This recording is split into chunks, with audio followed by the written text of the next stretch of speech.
Have you ever wondered about not only finding but also understanding your perfect target audience? In this video, I'm going to walk through a 3-step process where first and foremost, I'm going to show you how you can find the size of your target audience market. I'm then going to move on to the best ways of how you can target segments of that target audience. And then finally, I'm going to show you how you can create messages which actually resonate with your target audience whilst removing all the guesswork. So let's jump into it. First off, we need to take a step back and look at your total addressable market, otherwise known as TAM. The sum for total addressable market is the total number of potential customers out there. So how many customers are there potentially out there in the world? And we'll get on to how we define that in a minute.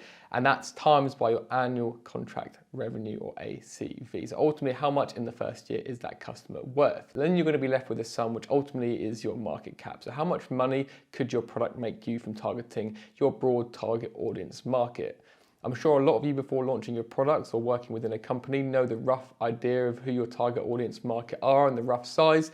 This step here is really good at working out potential value of the market, if you're looking for funding, how much funding you need, and if you're looking to do any forecasting. But the only issue with target audience market is it's quite a vague term, and the one that we probably would look at a bit more, but I wouldn't say it's of vital importance, is something called your serviceable addressable market. This takes into account other factors in the market, whether it's competition, so maybe your customers in your market are already with your competition, so they couldn't then work with you until their contract runs out, or maybe there's other macro factors going on, so maybe the industry is growing or it's shrinking, or there's other things which you haven't done your research on yet, which means everyone in your target audience market probably isn't able to buy. There's 2 ways in which you can find your TAM or your SAM, and the first one that I want to run onto is the bottom-up approach. Now, the bottom-up approach for your whole total addressable market is where you go and do it manually, pretty much. It's all first-party data, whether you go out there and do the physical research, go look at all the lists of companies which exist in that industry, go do some surveys, or just start using data that you already have from previous campaigns to start getting an idea of how big that audience is which you're going after. A good example of this is we recently worked with a company and we looked at all the IT companies out there. Now, we wanted to start quite small and uncover all of the managed service providers, which is a subset of that industry first. Once we then found that, we could then move on to the next one and the next one and build up a really clear TAM or SAM from this research that we had done. Now, the pros of this is you can be really confident in your data as its primary, unless you hire a market research agency to go out there and do the research for you. It can be very time consuming, but if you hire it, it'd be very expensive to go through that process. But the way in which I'd recommend doing it and the way in which I do it just for speed a lot of the time is to use third-party data and then the filters on that third-party data. One of the places I found that does this really nicely is Crunchbase, and within Crunchbase it has a lot of company data. You can kind of create your own TAM. So for example, we can see here the industry these companies are in, we can see the number of employees, so company size, you can see when it was founded, you can see where their headquarters are located, you can see how much funding they've acquired, you can see when the last funding round was, whether it was the past 30 days, past 60 days, for example. So it allows you to really narrow down and get some really good detail into the companies that you're targeting and gives you an indicative size of potentially how big the market is. Other ways of doing it, which maybe aren't quite as accurate, would be using things like LinkedIn ads data, where you can go and create the filters on that, and it'll give you an idea of how big the audience size is. Or if you're doing B2C, you could use the likes of Facebook and Instagram targeting, just to go and give you an idea of roughly how big that market size is. But again, the cons of doing this are they're not going to be as accurate as using first-party data. There is some middle ground where there's companies who have like collated data, whether that's ZoomInfo or Cognizant or a few other different providers, which probably have quite good curated lists of companies and potential prospects for your business, which ultimately encapsulates your whole TAM. So within your TAM, you have segments, and these segments are called your ideal customer profiles, or ICP. And if we can see here, the green circle around the outside is your TAM or your SAM. Within that, say for example, we're going after B2B targeting, we've got things like firmographics. So how big is the company, where is the company based, for example, what industry is the company in, and loads of other factors to do with the firm. You have demographics, so the people within the firm that we're targeting. Is it marketing directors? Is it founders? Is it the finance people? That's kind of the subset of your TAM in the ICP. Behavioral, the people we're targeting, do they have Are they members of certain groups? Have they been to certain events? What sort of behaviors have they done, which we're going to try and segment within the TAM? And then things like tech stack. So going back on the last example, a managed service provider, are they working primarily with Microsoft Teams? And what I found really well out of these is not jumping to conclusions too quickly on which one of my ICPs is going to be the most profitable or the one that's going to impact our business the most. Say, for example, you go and target loads of IT companies, and within that you have the likes of managed service providers, you have web development agencies, for example.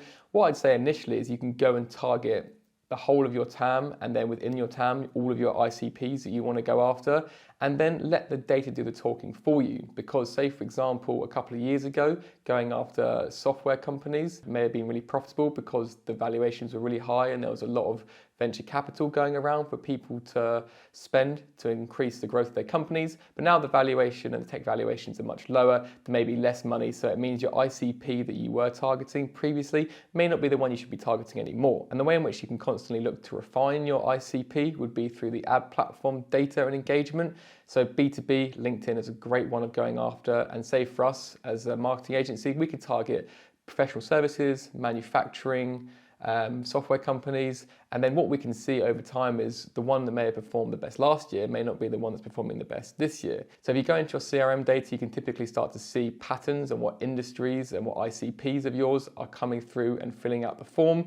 So what people within companies, is it still the marketing managers that you're going after, or is it the owners? You can really then start narrowing down on which ICPs have been the most successful for you guys. You can even have conversations with your sales team. What are the sales guys having on the prospecting calls, or the SDRs having on the first initial discovery calls? What is the market doing, and where can you then start focusing your ICP and your targeting further down the line? So with your TAM is great because you can find the value in your industry that you're going after, or the industries that you're going after.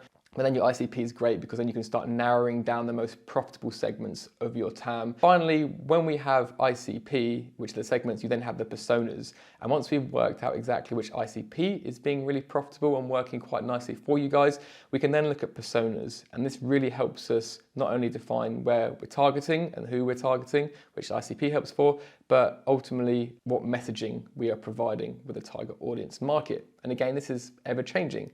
So as ICP is a segment, personas is all around looking at your likes of characteristics, what are the attitudes, what are the new needs, what are the concerns, what are the motivations, and looking at these personas and customers. You can kind of make these up, and people always say, oh, I think Sally is 55, she has 2 kids, likes doing this at the weekend, she's interested in tech blogs, and she's interested in getting the best value for money for her, from her providers. Again, that's a standard one that you may see littered everywhere, but it doesn't really scratch below the surface. It doesn't say that her marketing budget maybe is slightly bigger because they're looking to increase their market share over the bigger tech firms who are looking to lay a bit lower. It doesn't say that she's got an issue with attribution, so she needs an agency that understands how to work with attribution, or it doesn't say the fact that she's in an industry with really low search volume, so maybe capturing demand isn't great for her. She should be starting to drive demand. There's loads of things which you can just scratch below the surface, and you can't just make these things up.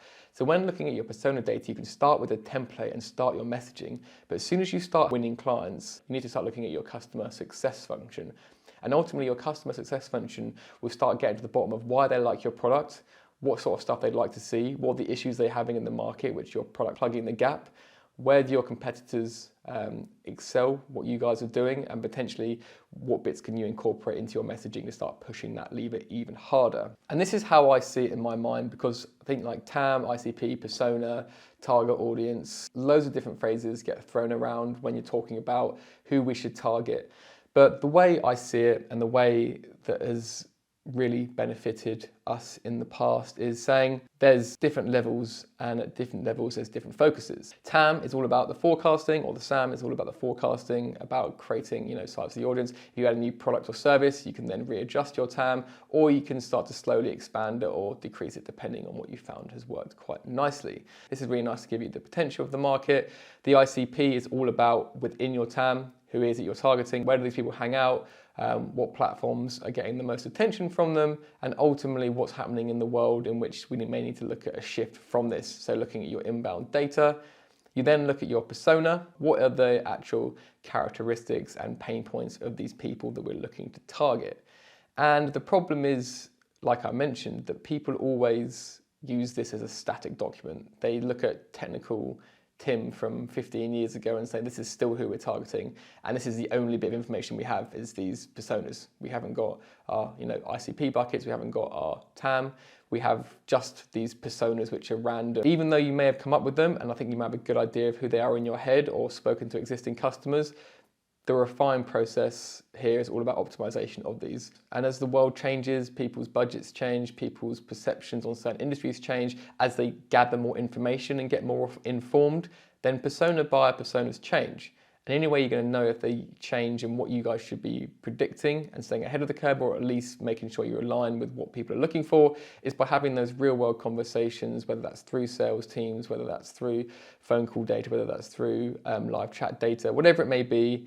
Work out how it is you're going to work out what it is that person wants, and customer success needs to feed back in to your messaging loop. Now, I know it's quite a big topic and there's lots of different elements to take into account, but ultimately what I want to get out of today is just showing that it's not a static play. And ultimately, if you want to stay ahead and stay relevant, you need to make sure that you're changing your messaging to align with what people care about now and the next 6 months, not what people used to care about, or just leaving your messaging to people who work in isolation, because you'll keep targeting the same people, they'll keep not buying, and then you're going to have a bigger business problem, especially when it comes to marketing. Hope you guys found this interesting. Any questions you have at all, whack them in the comments. It'd be great to dive deep into any topics you want to go into. And until next week, guys, I hope you have a great one.